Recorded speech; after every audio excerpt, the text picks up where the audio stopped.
अस्सलाम वालेकुम दोस्तों, क्या हाल चाल है आपके। उम्मीद करता हूँ कि आप तमाम हज़रात खैरियत से होंगे और इस दुआ के साथ कि अल्लाह ताला सबको अपनी हिफ्ज़ व अमान के अंदर रखे।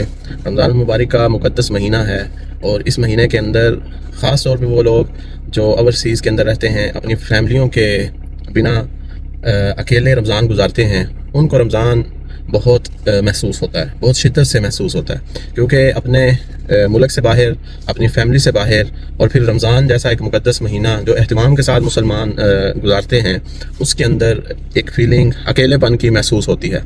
ख़ास तौर पे अफ्तार के वक़्त जब आप टेबल पर अकेले बैठे होते हैं, खाना भी सामने होता है, अल्लाह की दी हुई नेमतें, पानी, जूस, जो जिसको मुयस्सर होता है, हर चीज़ सामने होती है, लेकिन उस वक़्त दिल बहुत उदास होता है। अचानक ख्याल आता है कि ये वो अफ्तार तो नहीं है कि जो मैं अपने मुल्क में किया करता था, क्योंकि वो शोर नहीं है, वो आवाज़ें नहीं हैं, वो चहल पहल नहीं है, वो शाम के वक्त बाज़ार के अंदर जो जल्दी होती है हर एक को घर पहुंचने की कि अफ्तार जाके अपनी फैमिली के साथ करें, वो यहाँ आपको नज़र नहीं आता। इसकी कमी आपको महसूस होती है। फिर जब घर के अंदर इंसान पहुँचता है, अफ्तार का वक्त करीब आता है, तो फिर वो आवाज़ें कि अब आ भी जाओ, सब बैठते हैं, टाइम हो गया है, वक्त हुआ चाहता है, रोज़ा अफ्तार होने वाला है, जल्दी से आओ। तो ये चीज़ें इंसान जो है वो बहुत ज़्यादा मिस करता है। और सबसे ज़्यादा जो इंसान मिस करता है, वो जो लोग अकेले ओवरसीज़ के अंदर रमज़ान गुजारते हैं, वो अपनी फैमिलियों को यकीनन बहुत मिस करते होंगे, क्योंकि काफ़ी अरसा मैंने भी ओवरसीज़ के अंदर अकेले गुजारा है। और जब आप रमज़ान का एहतिमाम करते हैं तो अफ्तार से कुछ वक्त पहले आपको वो अपनी फैमिली, अपने घर के अंदर वो अफ्तार का एहतिमाम, वो मसाजिद की रौनकें, वो हर चीज़ आपको जो है वो याद आती है। घर के किचन का माहौल, घर के अंदर बर्तनों की, प्लेटों की, माँ बाप की आवाज़ें कि कहाँ हो, किधर हो, जल्दी आओ, बहन भाइयों की आवाज़ें, आस पास मोहल्ले से, अड़ोस पड़ोस से लोगों का घरों के अंदर एक दूसरे के आना, चीज़ों की तकसीम, एक दूसरे को अफ्तारी का जो एहतमाम होता है उसमें शरीक करना। तो ये चीज़ें चाहे आप पाकिस्तान के अंदर ये इतनी ज़्यादा ना हो, क्योंकि फैमिलियों के अंदर जो काट का और तोड़ का माहौल है, उसके अंदर जो मुनाफकत का माहौल है उसके अंदर, लेकिन फिर भी जो वो किसी के घर से चना चाट का आना, किसी के घर से समोसों और पकौड़ों का आना, इंसान को वो चीज़ें ज़रूर याद आती हैं।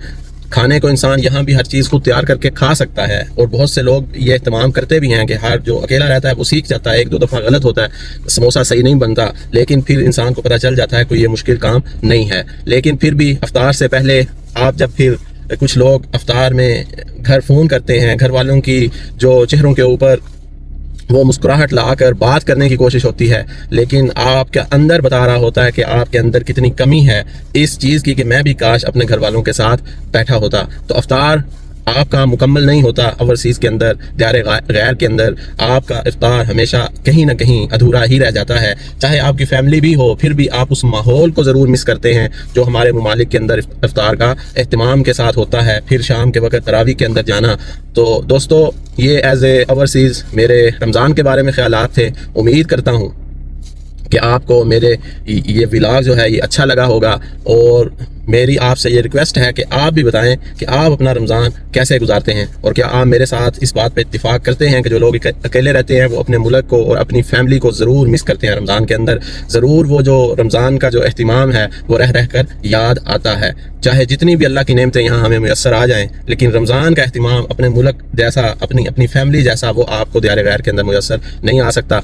तो इस दुआ के साथ कि आप सबका रमज़ान अच्छा गुजरे। ख़ास तौर पे ये मेरा व्लॉग है ओवरसीज़ पाकिस्तानियों के नाम। तो खुश रहें, खुश रखें और जोड़ के साथ रहें और एहतिमाम के साथ रमज़ान गुजारें। अल्लाह सबका आमीन।